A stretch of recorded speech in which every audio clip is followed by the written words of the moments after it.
Je fais cette vidéo car j'ai envie que vous me détestiez. Salut à tous, ici Reg et aujourd'hui on va parler de mes opinions impopulaires concernant le cinéma et les séries. J'avais déjà fait une vidéo qui s'appelait Mes opinions radicales, mais c'était surtout une vidéo pour vos opinions radicales. Et certaines de mes opinions vont revenir dans cette vidéo, mais globalement je vais vous dire ce que je trouve impopulaire dans mes opinions. Et contrairement à ce que j'ai dit, l'objectif n'est pas que vous me détestiez à la fin, c'est juste pour vous faire comprendre qu'on peut aimer le cinéma, les séries et avoir des avis complètement différents de la majorité et aussi d'accepter tous les avis. Alors vous allez évidemment vous reconnaître dans beaucoup de ces avis, c'est pas des avis impopulaires à 100% non plus, il y en a quand même qui vont énerver grand monde, mais en fait je les ai choisis parce que lorsque je suis sur les réseaux sociaux, que ce soit Instagram ou Twitter, des fois je tweete des trucs qui pour moi sont normaux, qui pour moi sont évidents et je me prends des vagues de réponses qui sont à l'opposé et c'est marrant, enfin moi ça me fait rigoler, ça me fait kiffer en fait. C'est pour ça que j'aime le cinéma, c'est pour ça que j'aime la série, c'est que nos opinions sont tellement différentes et des fois on est tellement étonné par les opinions des autres que ça nous énerve. Et c'est ça que j'ai envie de vous retranscrire dans cette vidéo, c'est que c'est pas censé vous énerver. Vous pouvez vous énerver pour rigoler, mais n'allez pas insulter les gens, n'allez pas leur gueuler dessus. Je sais que c'est Twitter et c'est un peu plus compliqué sur Instagram, vous êtes bien plus bienveillant évidemment. Sur Twitter c'est un autre monde, même si sur Twitter il y a aussi des gens bienveillants, hein. Mais n'allez pas insulter les gens, n'allez pas vous dire qu'ils sont débiles ou pas. Peut-être après cette vidéo je vais perdre beaucoup en crédibilité pour vous,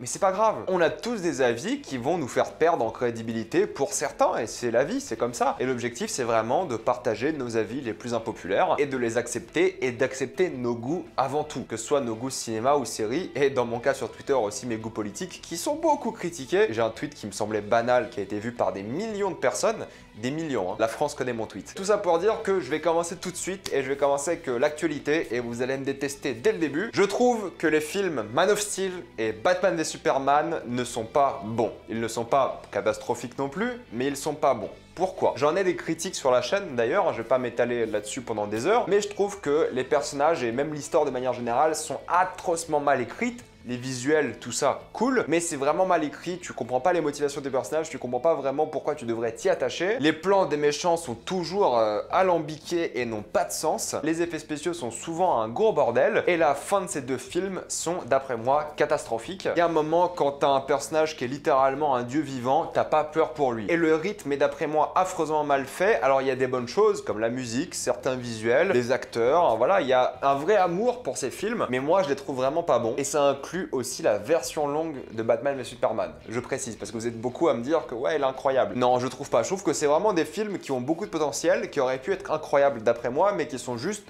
ok, qui sont divertissants.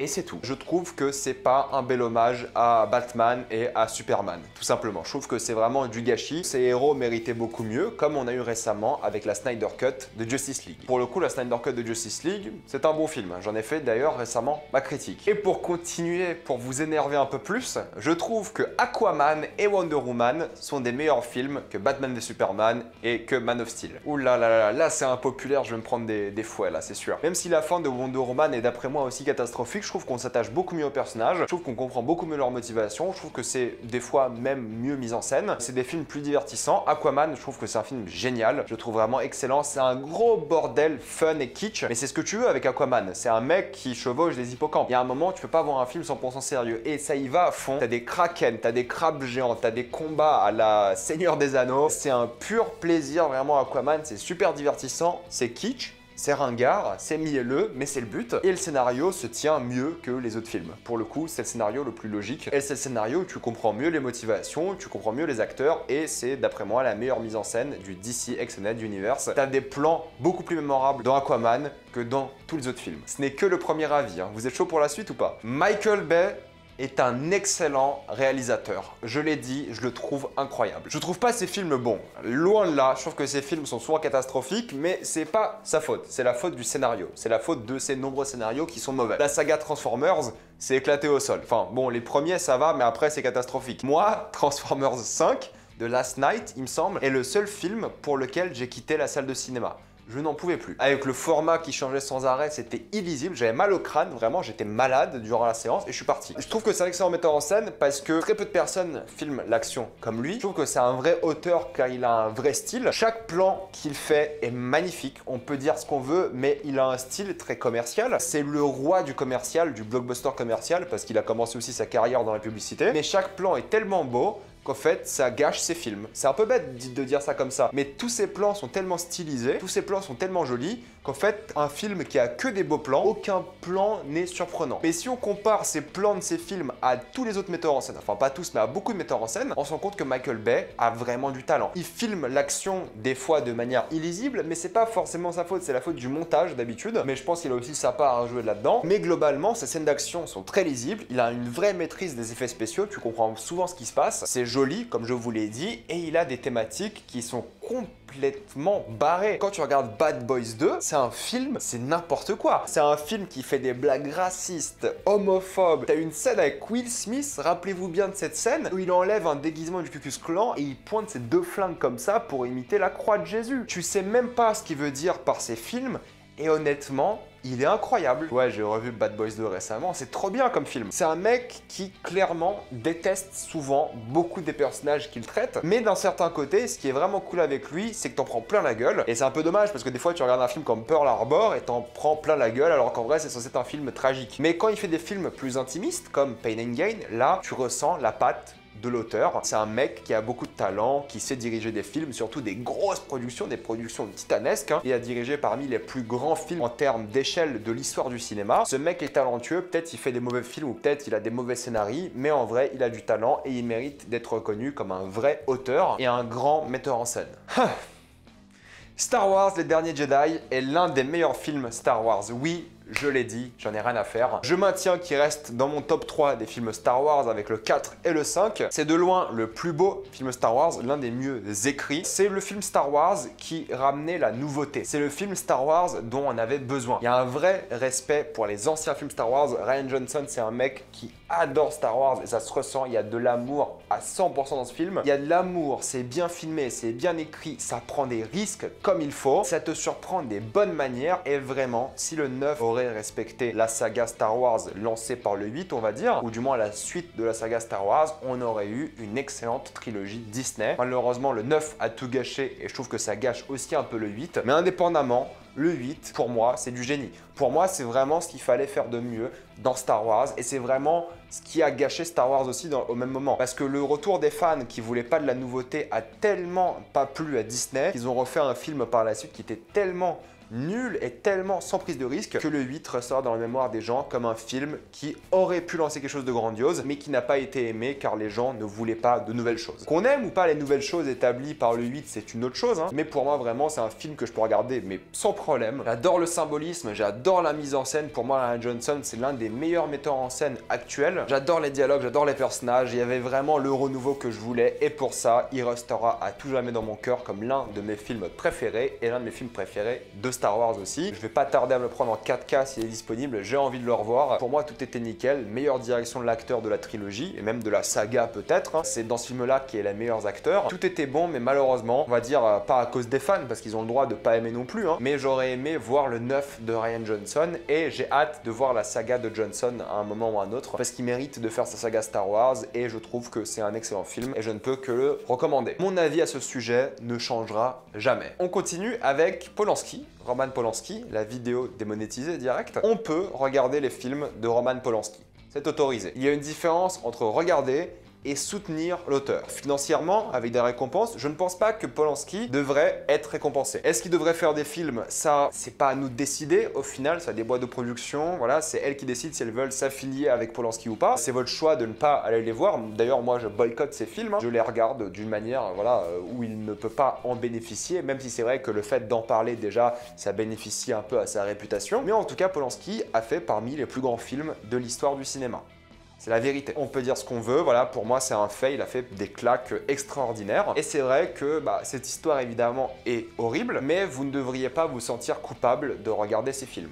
Pas du tout. Vous pouvez regarder ces films sans le soutenir et vous pouvez d'ailleurs même le critiquer autant que vous voulez sur les réseaux et garder le fait que vous regardez les films pour vous-même. Personne ne vous oblige à faire la promotion de ces films, mais ne vous sentez pas coupable de les regarder, de les aimer, de les adorer. Parmi les films de Polanski, il y en a qui sont dans ma liste de mes films préférés. C'est un réalisateur hors pair, c'est la vérité. Et je pense qu'il ne faut pas se priver de ses œuvres juste à cause de son histoire. Vous pouvez les pirater, les télécharger et les regarder quand même si ça vous intéresse. Voilà. Je sais que ça peut être blessant pour certaines personnes de dire ça, mais c'est ce que je pense. Je pense pas qu'il devrait être récompensé forcé, je le souligne très bien, mais en vrai, regarder ces films, je trouve que c'est rien de mal. J'en ai marre des plans séquences. Alors oui, j'adore les plans séquences, c'est parmi voilà, mes techniques de cinéma préférées, j'adore ça dans Children of Men, dans The Revenant par exemple. J'adore les plans séquences, je trouve que c'est quelque chose d'incroyable, mais j'en ai marre de la mode actuelle des plans séquences. Maintenant, les plans séquences ne sont plus un outil de scénario, voilà, de développement de personnages, de ambiance, d'immersion. Maintenant, c'est un outil marketing. 1917, oui, ça aide un peu l'histoire que ce soit fait en plan séquence, mais en vrai, on aurait pu le faire sans aussi, je pense. Et c'est devenu vraiment un élément marketing et c'est pas du tout impressionnant. Enfin,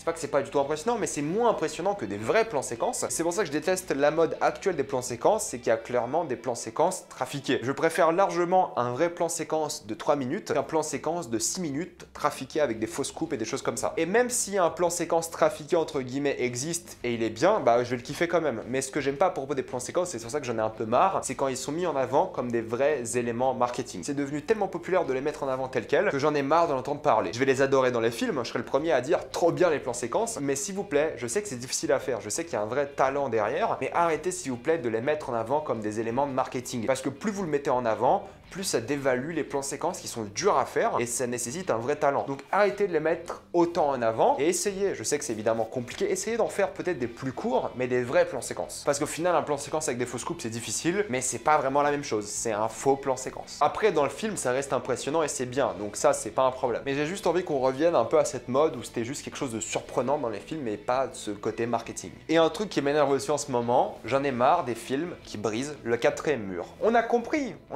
que c'est cool de briser le quatrième mur, c'est devenu à la mode depuis Deadpool maintenant, mais j'en ai marre. Il y a des films comme Cherry que j'ai vu récemment, que j'ai bien aimé comme film, mais ils brisent le quatrième mur sans raison. Est-ce qu'on avait besoin dans Harley Quinn qu'elle brise le quatrième mur? Est-ce que c'était nécessaire? Non. Deadpool, c'est nécessaire. C'est normal, c'est littéralement le personnage. Mais il y a cette mode où maintenant il y a plein de films, plein de séries qui brisent le quatrième mur. Oh, stop! Arrêtez de nous parler à nous, fais ton film, je veux pas être dans ton délire à toi. Laissez-nous tranquille avec le quatrième mur, brisez-le uniquement quand c'est intéressant, quand il y a quelque chose vraiment à raconter en brisant le quatrième mur, et quand ça a un vrai impact. Memories of Murder, on peut parler du fait que la fin, d'une certaine manière, brise le quatrième mur, mais ça marche bien, par exemple. Donc brisez-le uniquement quand vous avez quelque chose à raconter par rapport au fait de briser le quatrième mur. Deadpool, c'est essentiel pour la simple et bonne raison que c'est Deadpool. Les autres films, voilà, en ce moment, je me dis pourquoi briser le quatrième mur? Pour être dans la mode et des choses comme ça, mais ça m'intéresse pas comme mode. Les plans séquences sur le quatrième mur, on va arrêter un peu parce que c'est pas des outils marketing. Vous les utilisez tels quels, mais ça devrait pas. C'est des outils de mise en scène et qui apportent quelque chose au film ou à la série. Donc s'il vous plaît, on arrête là, à moins que ce soit vraiment utile à votre histoire. Allez, je vais finir cette vidéo avec une dernière opinion. Il y aura d'autres épisodes de ce format-là, vous inquiétez pas, c'est un format qui me fait kiffer en plus,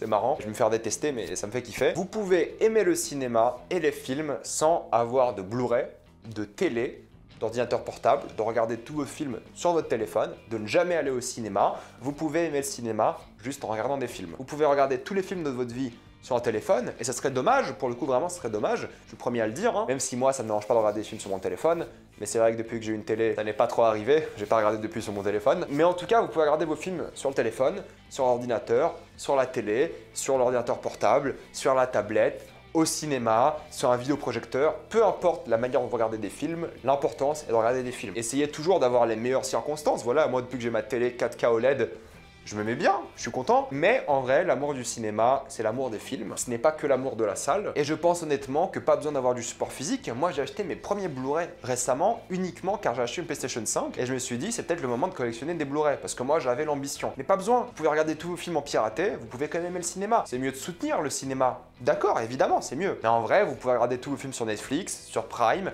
en piraté, peu importe, du moment que vous aimez le cinéma, c'est ce qui compte. Moi, j'ai commencé à regarder des films en piraté. Pourquoi? Parce que j'étais jeune, j'avais pas d'argent. Maintenant que j'ai de l'argent, on va dire que je redonne ce que j'ai pris il y a longtemps. J'ai pris une dette mentale, j'ai piraté toute ma vie, enfin quand j'étais jeune surtout. Et maintenant que j'ai un peu d'argent, maintenant que je peux me permettre d'avoir une télé, d'un Blu-ray, des choses comme ça, j'ai des Blu-ray. Mais ne culpabilisez pas du fait de regarder des films sur n'importe quel support. Peu importe votre manière d'acheter un film, l'important est de regarder des films. Encore une fois, si vous pouvez acheter des films, c'est mieux. Si vous pouvez regarder des films au cinéma, c'est mieux. Si vous pouvez soutenir cette industrie que vous aimez tant du cinéma et des films, faites-le, mais ne culpabilisez pas si vous ne le faites pas. L'important est de regarder des films. Et votre amour du cinéma vient des films que vous regardez, pas du support, pas de la manière dont vous regardez le film, et pas où vous le regardez. Vraiment, ça vient du film en soi. Même sur PSP, hein, vous regardez votre film, ça passe. Hein. Je vais m'arrêter là pour cette vidéo. Il y aura une partie 2, partie 3, on verra. Là, j'ai encore quelques avis un peu impopulaires, donc on verra ça par la suite. Mettez-moi dans les commentaires vos avis impopulaires. Oui, ça m'intéresse. Peut-être je vais me reconnaître dans certains, on verra bien. Mettez-moi tout ça dans les commentaires, évidemment. Et si vous aimez ce concept, dites-le moi aussi. J'espère que je vais le faire revenir par la suite. Comme d'habitude, pensez à vous abonner à la chaîne pour plus de vidéos. Mettez un j'aime et partagez cette vidéo, ça aide beaucoup la chaîne. Si vous aimez la chaîne, pensez à devenir membre soutien sur YouTube ou à faire un petit don sur Utip. Suivez-moi sur Instagram et sur Twitter pour d'autres avis impopulaires. Je me suis vraiment lâché sur Twitter récemment. Et moi, je vous dis à la prochaine fois.